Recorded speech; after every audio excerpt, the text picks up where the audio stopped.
ಅಡಿಕೆ ಬೆಳೆಗೆ ತಾಗಿದ ಎಲೆಚುಕ್ಕೆ ರೋಗ ನಿಯಂತ್ರಣಕ್ಕಾಗಿ ಶ್ರೀ ಗುರು ಬೃಹಸ್ಪತಿ ಮಠ ಶ್ರೀ ಕ್ಷೇತ್ರ ಶೀಘ್ರಮನೆಯಲ್ಲಿ ಹಮ್ಮಿಕೊಂಡ ಅಭಯ ಯಜ್ಞ ಮತ್ತು ಗುರುವಂದನಾ ಕಾರ್ಯಕ್ರಮ ಯಶಸ್ವಿಯಾಗಿ ನಡೆದು ಸಂಪನ್ನಗೊಂಡಿತು. ಬುಧವಾರದಿಂದ ದೇವಾಲಯದಲ್ಲಿ ವಿವಿಧ ಧಾರ್ಮಿಕ ಕಾರ್ಯಕ್ರಮಗಳು ಆರಂಭಗೊಂಡು ಗುರುವಾರ ಮುಕ್ತಾಯಗೊಂಡಿತು. ಕಾರ್ಯಕ್ರಮದಲ್ಲಿ ಪಾಲ್ಗೊಂಡ ಭಕ್ತರು ದೇವರಿಗೆ ವಿಶೇಷವಾದ ಪೂಜೆಯನ್ನು ಸಲ್ಲಿಸಿದರು. ಗುರುವಾರ ಶ್ರೀ ಸಿಗಂದೂರು ಚೌಡೇಶ್ವರಿ ಕ್ಷೇತ್ರದ ಧರ್ಮದರ್ಶಿಗಳಾದ ರಾಮಪ್ಪನವರು ಬೆಳಗ್ಗೆ ದೇವಾಲಯದ ವಿವಿಧ ಧಾರ್ಮಿಕ ಕಾರ್ಯಕ್ರಮದಲ್ಲಿ ಪಾಲ್ಗೊಂಡು ಧರ್ಮಸಭೆಯ ದಿವ್ಯ ಸಾನ್ನಿಧ್ಯವನ್ನು ವಹಿಸಿ ಆಶೀರ್ವಚನ ನೀಡಿದರು.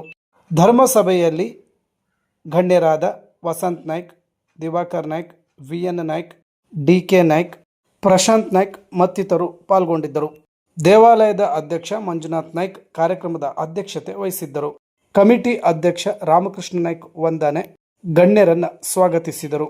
ಇದು ಸುದ್ದಿ ಪ್ರತಿನಿಧಿ ನ್ಯೂಸ್. ನಾನು ದಿವಾಕರ್ ನಾಯ್ಕ್ ಸಂಕಂಡ. ನಿರಂತರ ಸ್ಥಳೀಯ ಸುದ್ದಿಗಾಗಿ ನಮ್ಮ ಚಾನೆಲ್ ವೀಕ್ಷಿಸಿ ಸಪೋರ್ಟ್ ಮಾಡಿ. ಧನ್ಯವಾದಗಳು.